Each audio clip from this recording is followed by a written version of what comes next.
열 형제 중에서 시몬을 이제 옥에 가둬놓고 나머지 열 형제들은 이제 나머지 9은 이제 아주 한 사람을 남겨놓고 떠나기 때문에 마음은 무겁지만 그래도 이렇게 출발했습니다.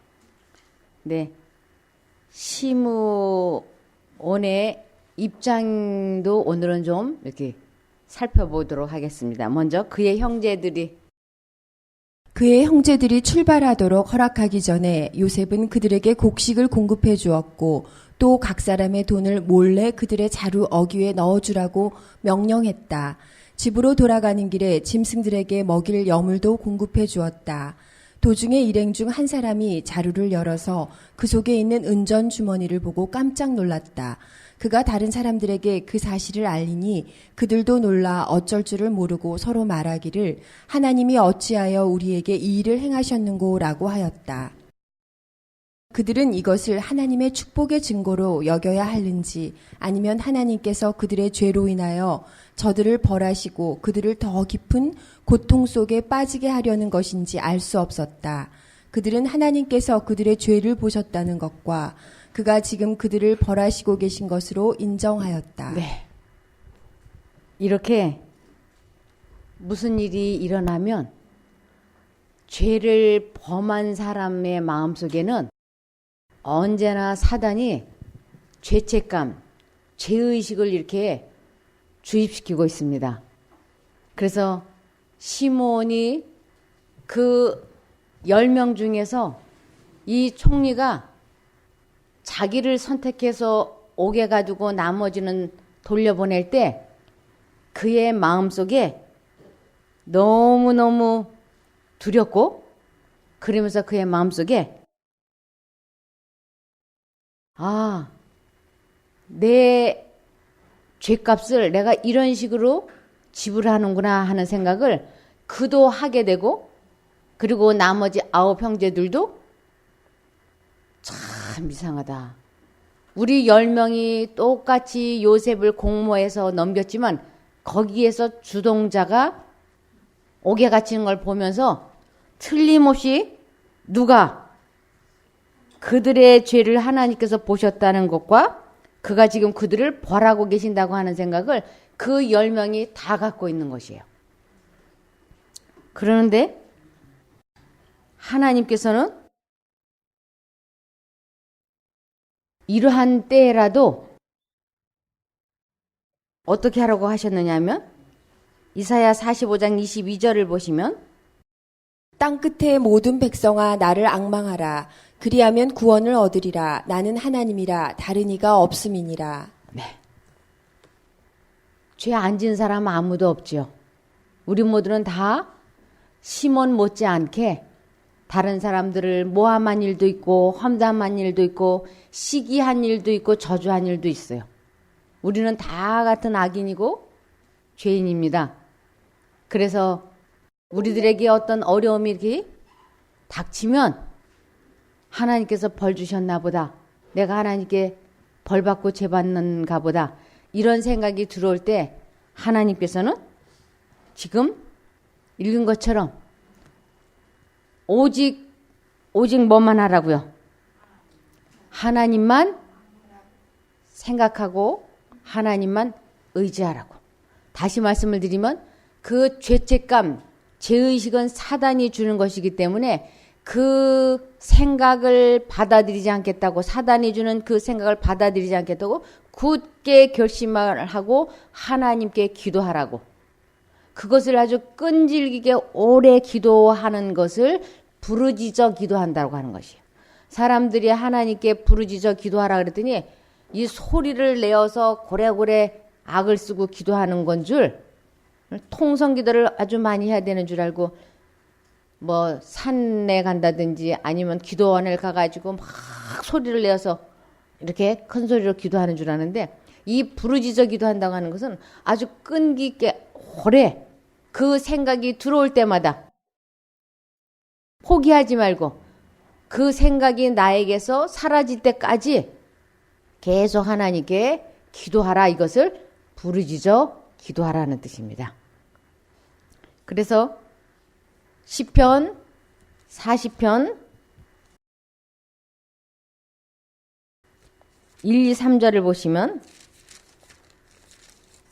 내가 여호와를 기다리고 기다렸더니 귀를 기울이사 나의 부르짖음을 들으셨도다. 나를 기가 막힐 웅덩이와 수렁에서 끌어올리시고 내 발을 반석 위에 두사 내 걸음을 경고케 하셨도다. 새 노래 곧 우리 하나님께 올릴 찬송을 내 입에 두셨으니 많은 사람이 보고 두려워하여 여호와를 의지하리로다. 네. 부르짖어 기도했더니 아주 포기하지 아니하고 끝까지 기도했더니 하나님께서 나의 그 기도를 응답해 주셨다고.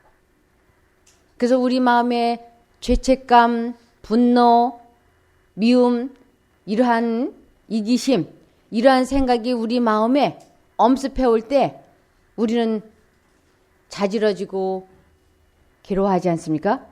그럴 때 나의 이러한 모든 죄를 하나님께서는 내가 이 세상에 태어나기도 전에 이미 뭐 하기로 계획을 세우셨느냐면 용서하시기로 작정을 하시고 우리를 이 세상에 태어나게 하셨고, 그랬기 때문에 내가 어떠한 죄를 졌다 할지라도 하나님께서는 이미 용서하셨다고 하는 것을 믿고, 하나님, 내가 과거에 지은 죄가 또다시 생각나고 기억나고 있습니다.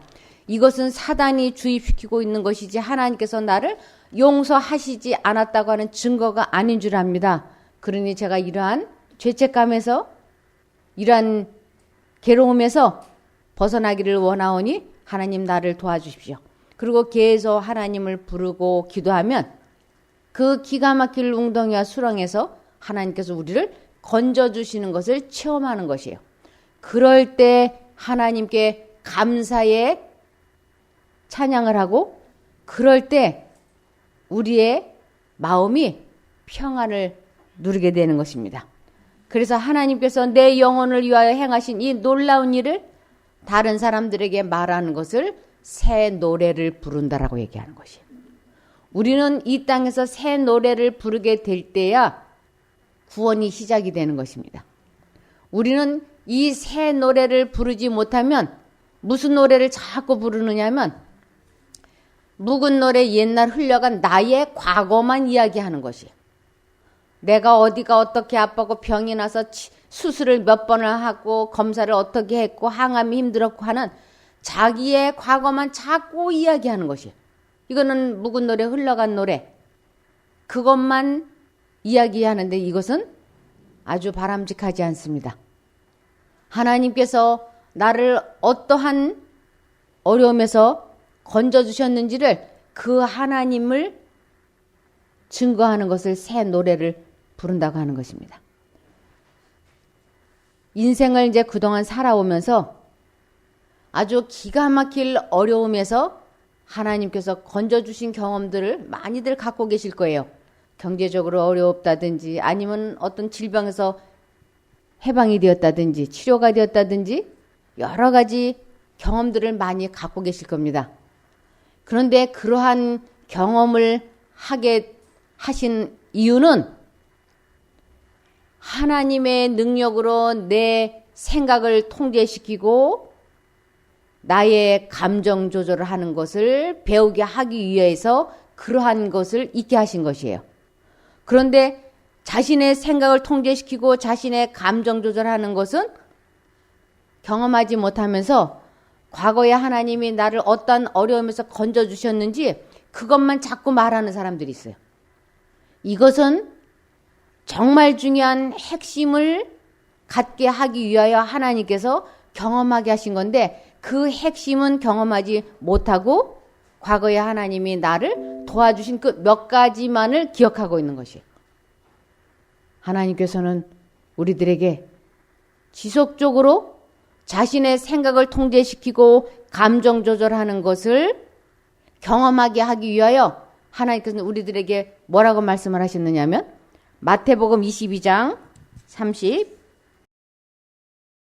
36절부터 보시겠습니다. 선생님이여 율법 중에 어느 계명이 크니이까? 예수께서 가라사대 내 마음을 다하고 목숨을 다하고 뜻을 다하여 주 너의 하나님을 사랑하라 하셨으니 이것이 크고 첫째 되는 계명이요 둘째는 그와 같으니 내 이웃을 내 몸과 같이 사랑하라 하셨으니 이 두 계명이 온 율법과 선지자의 강령이니라. 네.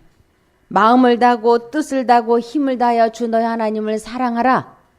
이것은 우리들 마음 속에 어떤 이기심과 분노와 원망과 악습이 막 괴롭힐 때 인간의 힘이 아닌 하나님을 사랑한다고 하는 것은 하나님을 선택하는 것이요. 그 하나님을 혼신의 힘을 다해서 선택하게 될 때 그 기가 막힐 웅덩이와 수렁에서 벗어나오는 것이에요. 이것을 계속 하게 될 때 우리는 무슨 일이 일어나느냐면 비로소 사람을 사랑하는, 즉 사람을 사랑한다고 하는 것은 상대방의 자유의지를 존중해주고 그의 약점과 결점을 생각하지 아니하는 것, 이것을 사람을 사랑한다고 하는 것이에요. 그래서 나 자신의 생각을 통제시키고 감정 조절을 하게 되는 그 경험을 하려면 혼신의 힘을 다해서 하나님을 선택해야만이 그러한 일이 우리들에게 일어나는 것이고, 그렇게 될 때야 우리는 사람을 진정으로 사랑할 수 있게 되는 것입니다. 그런데 이제 사람들은 나에게 죄를 지은 사람은 아주 많이 미워하지만 그가 그 지은 죄로 인하여 사단에게서 어떠한 괴롭힘을 받고 있는지는 대부분이 모릅니다. 그런데 이 10명의 요셉을 판 이 10명의 형제들은 너무너무 많은 괴로움을 갖고 있는 거예요. 왜냐하면 시편 51편 3절을 보시면 시편 51편 3절 대저 나는 내 죄과를 아오니 내 죄가 항상 내 앞에 있나이다. 네. 이 10명의 요셉의 형제들 마음속에는 언제나 요셉을 팔 때 자기네들이 어떻게 했는지를, 자기가 각자 맡은 바 역할을 어떻게 했는지를 사단이 늘 생각나게 했어요. 그래서 내 앞에 있다고 하는 것은 언제나 이 마음속에 떠나지 않고 있는 죄책감. 사람이 너무너무 괴로운 것이 짐 중에 가장 큰 짐은 죄의 짐이라 그랬어요. 그래서 이 9명의 형제와 갇혀있는 형제의 마음속에 견딜 수 없는 죄책감. 그러면서 그들은 하나님께서 그들의 죄를 보셨다는 것과 그가 지금 그들을 벌하고 계신 것으로 인정하였다고. 하나님을 믿는다고 이 야곱의 아들들은 하나님을 믿는다고 신앙생활을 하고 있지만 지금 하나님께서 자기들을 어떻게 하고 있다고? 벌하고 계신다라고, 그 정도의 신앙심밖에는 없는 것이에요. 하나님께서는 이 세상에 어떠한 죄도 용서해 주셨기 때문에 그 죄책감이 들어올 때마다 하나님은 나를 용서해 주셨다. 이 죄책감은 사단이 주는 것이니 내가 이 생각에서 벗어나야 되겠다. 그리고 계속 하나님을 부르면 그 생각에서 해방되어지는 것이고, 그것을 하나님께서는 뭐라고 말씀하시는가? 스바냐 3장 17절. 우리들이 자신의 생각을 통제시키고 감정 조절을 하게 될 때, 죄에서 벗어날 때 우리 하나님께서 이렇게 말씀하십니다. 스바냐 3장 17절. 너의 하나님 여호와가 너의 가운데 계시니 그는 구원을 베푸실 전능자시라. 그가 너로 인하여 기쁨을 이기지 못하여 하시며 너를 잠잠히 사랑하시며 너로 인하여 즐거이 부르며 기뻐하시리라 하리라. 네. 우리 마음 속에 하나님이 거하신다고 하는 것은 하나님과 내가 산 관계를 맺는다는 것이에요. 하나님의 말씀이, 하나님의 생각이 내 마음속에 심겨졌을 때, 선택되어졌을 때, 내 말이 너희 안에 거하면 하나님의 생각이 내 마음속에 선택되어질 때, 그럴 때 우리는 그는 구원을 베푸실 전능자시라.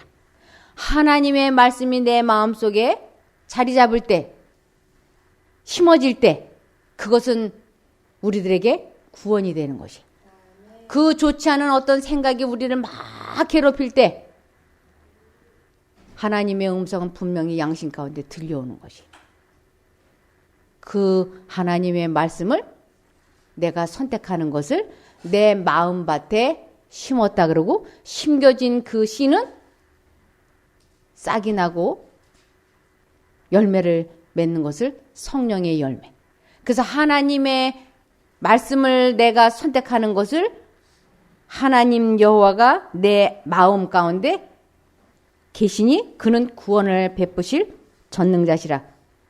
그래서 하나님께서 나를 그 기가 막힐 웅덩이와 수렁 같은 어떤 이기심, 중독, 욕망, 잡념에서 해방이 되는 것을 경험할 때 하나님과 내가 하나로 연합하는 그것을 하나님께서 보실 때 드디어 하나님께서는 죄에서 건져낸 사단에게 빼앗긴 나의 자식을 내가 도로 찾아온 것을 우리 하나님은 너무너무 기뻐하시는 것이에요. 그것을 그가 너로 인하여 기쁨을 이기지 못하여 하시며 라고 말씀하시는 것이에요. 우리가 사단이 넣어준 죄를 선택해서 죄를 짓게 될 때 우리 하나님은 너무 마음 아파하세요.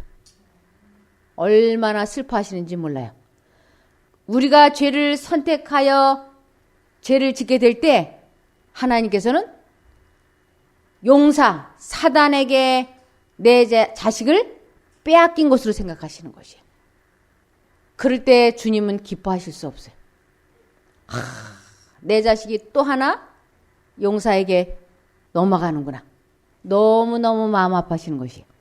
그런데 하나님께서는 그의 마음에 말씀을 하셨을 때 그가 그 말씀을 붙잡고 사단, 용사에게서 돌아올 때 우리 하나님은 너무 기뻐하시는 것이요. 내가 너를 인하여 기쁨을 이기지 못한다고. 그래서 천국에서는 한 죄인이 하나님께로 돌아올 때 하늘에서는 뭐 한다고요? 잔치를 한다고. 또 반대로 하나님의 자녀가 죄를 선택하여 사단의 영역으로 들어갈 때 하늘에서는 슬픔이 가득하다고 되어 있는 것이에요. 근데 우리는 이러한 것을 알지 못하기 때문에 그냥 내가 지금 사단의 종노릇을 하고 있는데도 하나님이 나로 인하여 기쁨을 이기지 못한다 이렇게 생각을 하고 있는데 내가 사단의 종노릇을 하고 있는 동안에는 하나님께서는 슬픔을 느끼시는 것이. 너 거기에 그대로 머물러 있으면 너와 나는 영원히 이별이야. 영원히 분리되는 거야. 그러니까 내 백성아 거기에서 어떻게 하라고? 돌아오라고, 나오라고. 그래서 나오게 될 때 우리 하나님은 내가 너를 인하여 기쁨을 이기지 못한다고 말씀을 하시는 것이에요. 그래서 이제 계속해서 보시겠습니다. 야곱은 아들들이 돌아오기를 초조하게 기다리고 있었다. 그들이 도착하자마자 온 장막에 거하는 자들이 그들의 주위에 모여들어 그들이 아버지 야곱에게 이제까지 일어났던 모든 일을 고하는 말을 들었다. 모든 사람의 마음은 공포와 불안으로 가득 찼다. 애굽 총리 대신의 행동은 어떤 악한 계책이 내포되어 있는 것처럼 보였다. 네. 사람은 한치 앞을 내다볼 수 없기 때문에 어떤 좋지 않은 일이 일어나면 곧바로 찾아오는 것이 공포와 불안함이에요. 사실 우리들은 지금 이 책을 전체적으로 보면서 지금 이 불안과 공포 뒤에 곧 따라올 것이 뭐예요? 곧 따라올 것이 굉장한 부귀영화가 이들을 기다리고 있는 것이에요. 그런데 이들은 이 불안과 공포심에 어쩔 줄을 몰라 하는 것이에요. 우리들도 인생을 살다 보면 한치 앞을 모르니까 우리들에게도 무슨 일이 있으면 굉장한 불안과 두려움이 엄습해 오는 것이에요. 그것이 누구의 것이냐면 사단의 것이에요. 그래서 사단은 우리들에게 불안과 두려움을 주면서 하나님을 의지하지 못하도록, 하나님을 생각하지 못하도록 하고 있는데, 하나님께서는 이럴 때 어떻게 하라고 말씀을 하셨느냐면 이사야 41장 10절. 두려워 말라. 내가 너와 함께함이니라. 놀라지 말라. 나는 내 하나님이 됨이니라. 내가 너를 굳세게 하리라. 참으로 너를 도와주리라. 참으로 나의 의로운 오른손으로 너를 붙들리라. 네. 하나님께서는 두려워 말라고. 내가 너와 함께한다고. 그래서 모든 사람의 마음은 공포와 불안으로 가득 찼다. 이럴 때 이들은 하나님을 지금까지 경험해보고 믿었던 사람들이잖아요. 이럴 때 야곱이나 아니면 그 형제들이 두려워 마라. 하나님께서 우리를 도와주실 것이다. 인생을 살면서 두려워할 것은 아무것도 없어요. 오직 두려워해야 할 것은 내가 하나님을 잊어버리는 것만 두려워해야 할 일이. 하나님을 잊어버리면 우리 마음에 금방 치고 들어오는 것이 불안과 두려움과 공포심인 거예요. 그래서 마음과 정신을 언제나 하나님께 고정시키고 하나님을 부르고 하나님께 의지하면 하나님께서는 이렇게 말씀하시는 것이요. 두려워 말라. 내가 너와 함께 하겠다. 그래서 이들이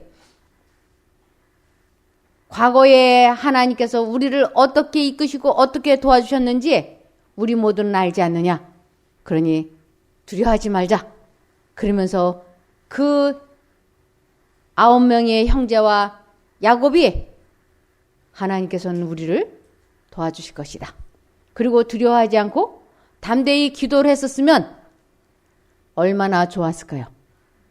그런데 그들도 상황을 이렇게 보면서 그들이 하나님께 기도하지 못하도록, 감사하지 못하도록 사단이 그들의 마음속에 공포와 불안을 가득 차오게 했던 것이에요. 계속해서 읽어보시기 바랍니다. 자루를 열고 그 안에서 각자의 돈이 들어있는 것을 발견했을 때에 그들의 두려움은 더욱 커졌다. 연로한 아버지는 고민 중에 너희가 나로 나의 자식들을 잃게 하였도다. 요셉도 없어지고 시므온도 없어졌거늘 베냐민을 또 빼앗아 가고자 하니 이는 다 나를 해롭게 함이로다 라고 부르짖었다. 르우벤이 내가 그를 아버지께로 데리고 오지 아니하거든 나의 두 아들을 죽이소서 그를 내 손에 맡기소서 내가 그를 아버지께로 데리고 돌아오리이다 하고 대답하였다. 네. 르우벤이 맏아들로서 이제 이 베냐민을 데리고 다시 쌀을 사러 가서 곡식을 사러 가서 그 시므온을 데리고 오지 않으면 내 두 아들을 죽이라고 그러잖아요. 제가 이걸 읽으면서 이들의 신앙이 이 정도밖에 안 되나 그랬어요. 이게 말이 돼야 안 돼요. 돼요 안 돼요. 우리 작은 아들이 제가 또 다른 아이를 이렇게 야곱처럼 됐을 때 우리 아들이 제가 그 아이를 데려오지 않으면 제 두 아이를 죽이세요. 그러면 제가 그 두 아이를 죽일 수 있을까요? 그래서 하나님을 믿는다고 하면서 자기 딴에는 최선을 다해서 상대방에게 잘한다고 말을 하는데 그것이 하나님께로부터 온 정신이 아니라고 하는 걸 이럴 때 볼 수 있지 않습니까? 우리가 인생을 살아가면서 하나님을 잊어버리면 최선을 다해서 산다고 한 모양새가 별로 아름답지 않다고 하는 것을 알 수 있습니다. 그리고 이 야곱도 그렇게 긴 세월 신앙생활을 했지만 이러한 중요한 때에 그가 용기 백배해서 하나님께서 과거에 우리를 도와주신 그 하나님께서 앞으로도 도와주실 것이니 우리가 염려하지 말고 기도하자. 이랬으면 얼마나 좋았을까요? 그런데 이 순간 야곱도 그 마음에 뭐가 가득했느냐 하면 두려움과 공포와 불안이 가득했던 거예요. 우리들이 정말 언제나 하나님만 믿고 의지한다고 하는 것이 쉽지 않다고 하는 것을 이런 대목을 보면 알 수 있어요. 아차하는 순간 하나님을 잊어버리면 그 아차하는 순간 뭐가 들어와요? 두려움과 불안함이 엄습해 오는 것이에요. 그래서 특별히 몸에 질병이 있는 사람들은 이 마음을 지키는 일에 혼신의 힘을 다해야지 돼요. 이 마음을 지키지 못하면 금방 치고 들어오는 생각이 두려움과 불안과 공포지. 그래서 잠언 4장 23절을 보시면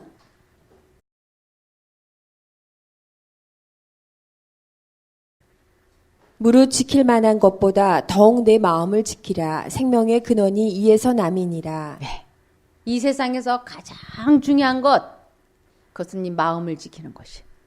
이 마음을 지키는 방법이 혼신의 힘을 다하여 주 너희 하나님을 사랑하라. 마태복음 22장 36절과 37절인 거예요. 너는 마음을 다하고 뜻을 다하고 힘을 다하여 주 너희 하나님을 사랑하라. 이 사랑한다고 하는 것은 생각하라라는 뜻이에요. 우리 사랑하는 사람은 끊임없이 뭐 하나요? 생각해요. 반대로 미워하는 사람은 생각하고 싶어 하지 않죠? 우리는 하나님을 잊어버리면 안 됩니다.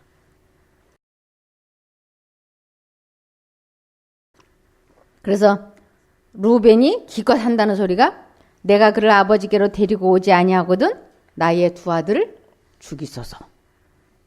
그를 내 손에 맡기소서. 내가 그를 아버지께로 데리고 돌아오리라고 대답한 것이에요. 자, 계속 읽어주세요.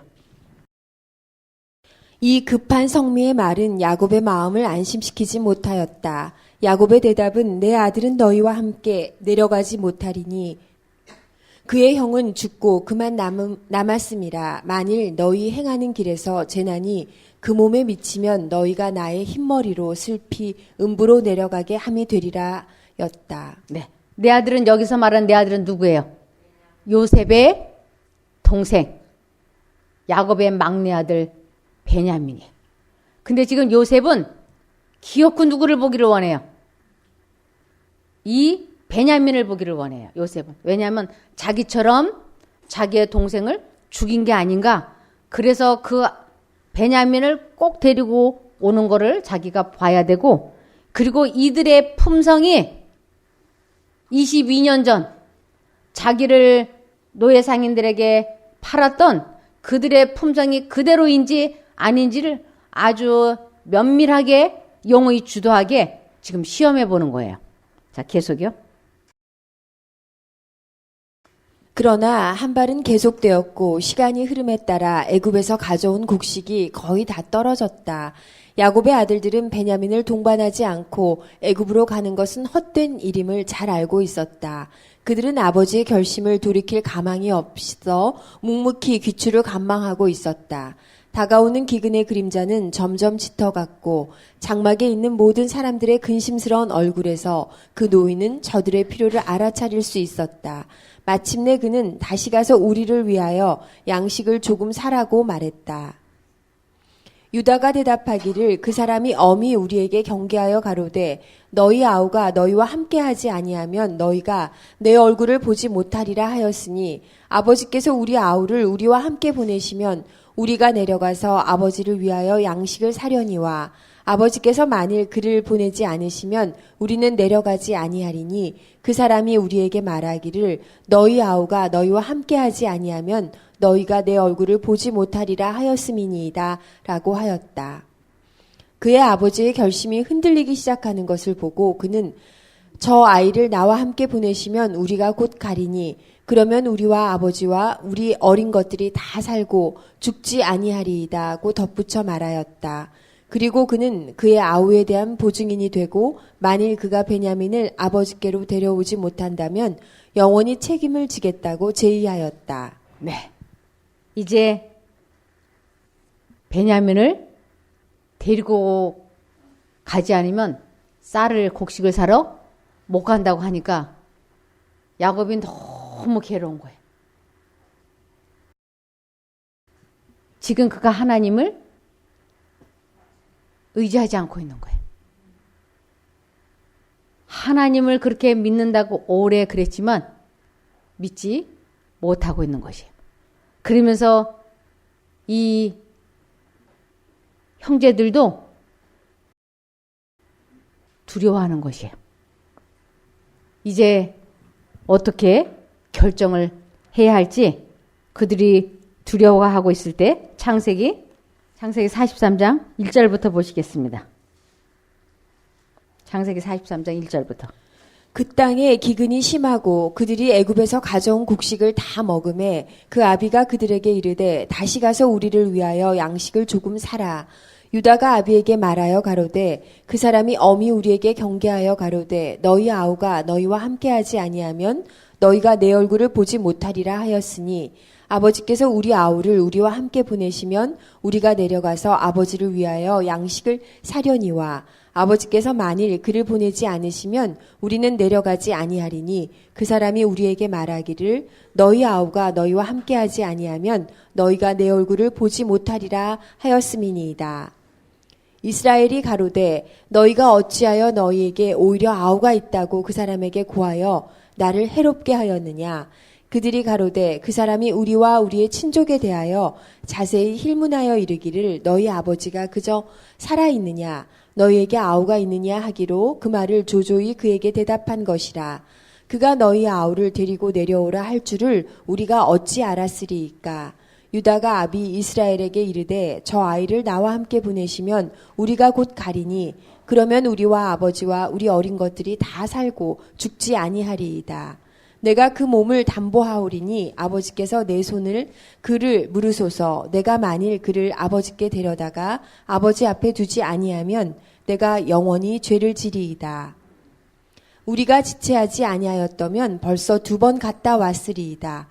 그들의 아비 이스라엘이 그들에게 이르되 그러할진대 이렇게 하라. 너희는 이 땅의 아름다운 소산을 그릇에 담아가지고 내려가서 그 사람에게 예물을 삼을지니 곧 유향 조금과 꿀 조금과 향품과 몰약과 비자와 파단행이니라.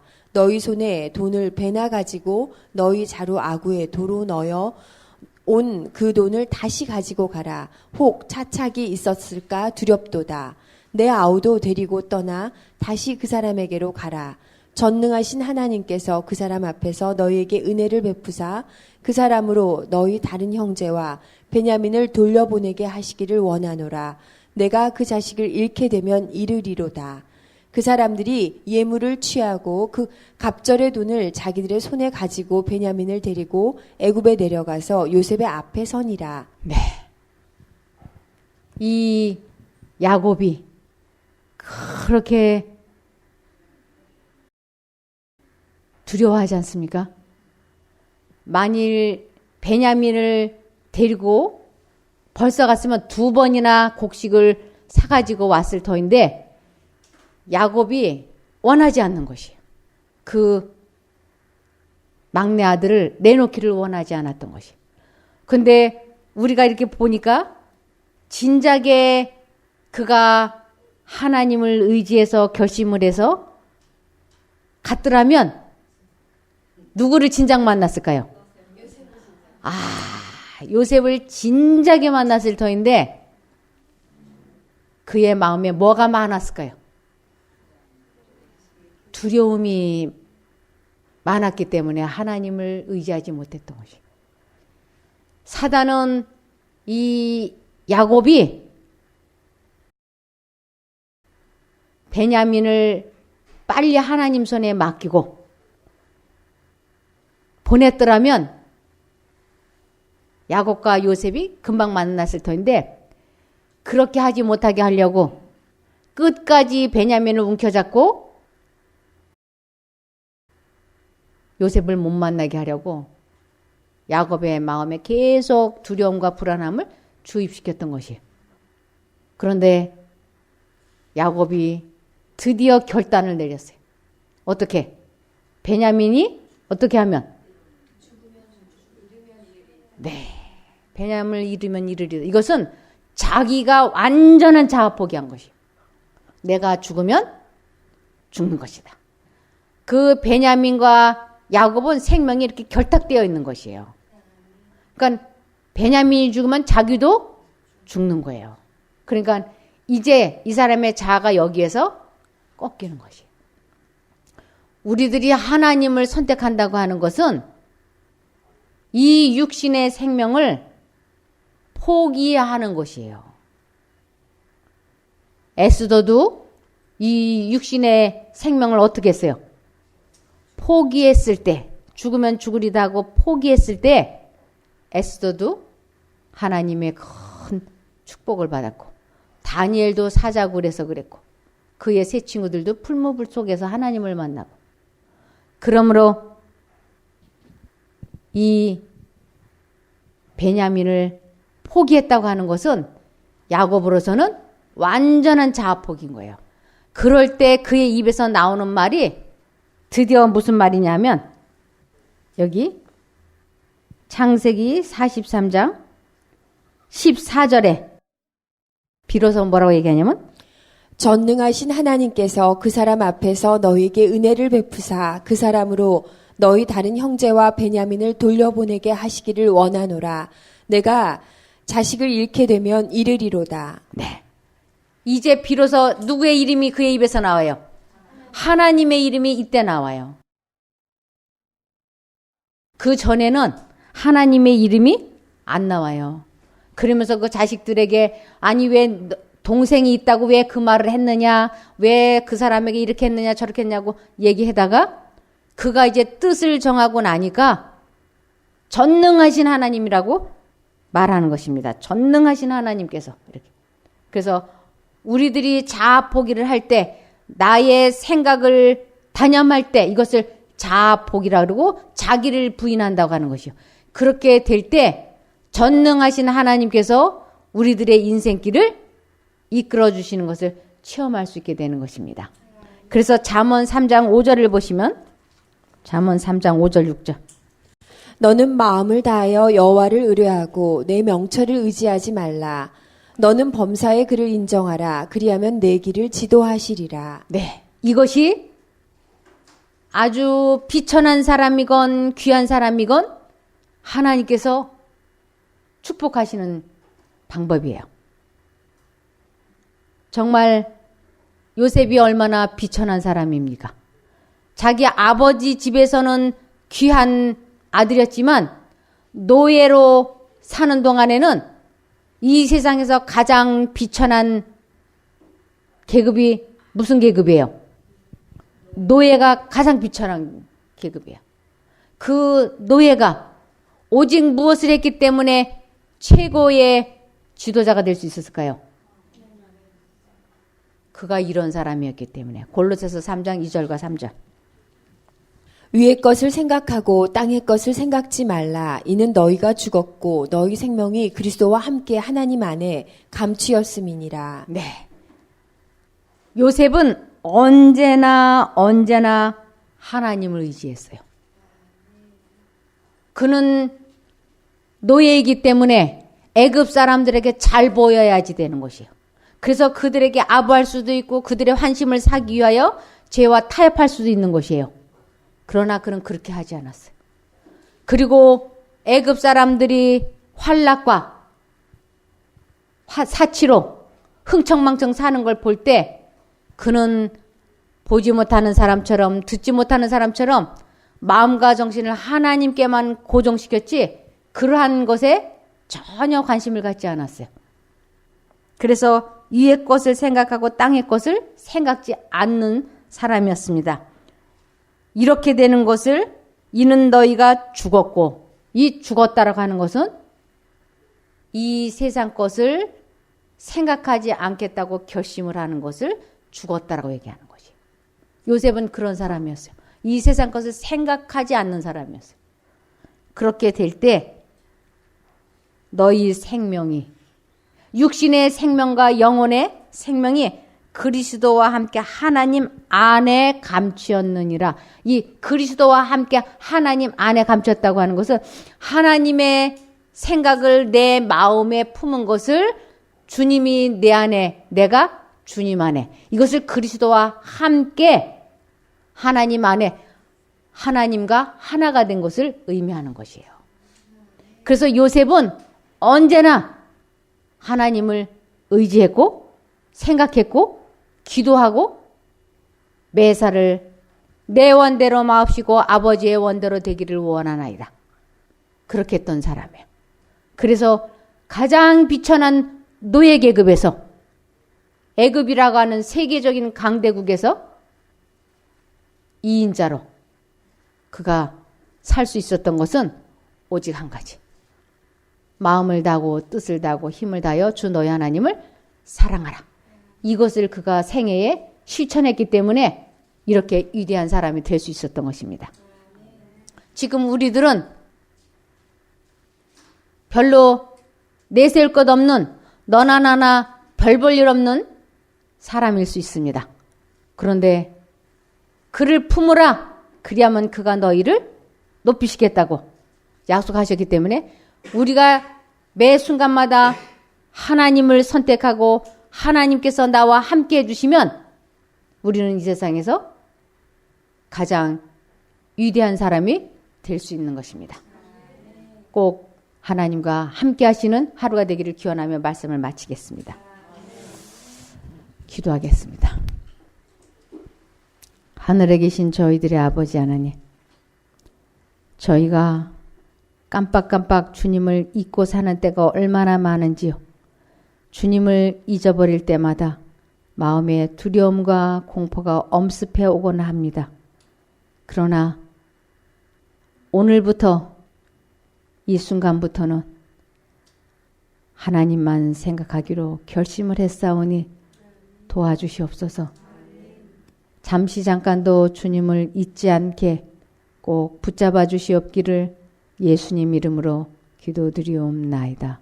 아멘.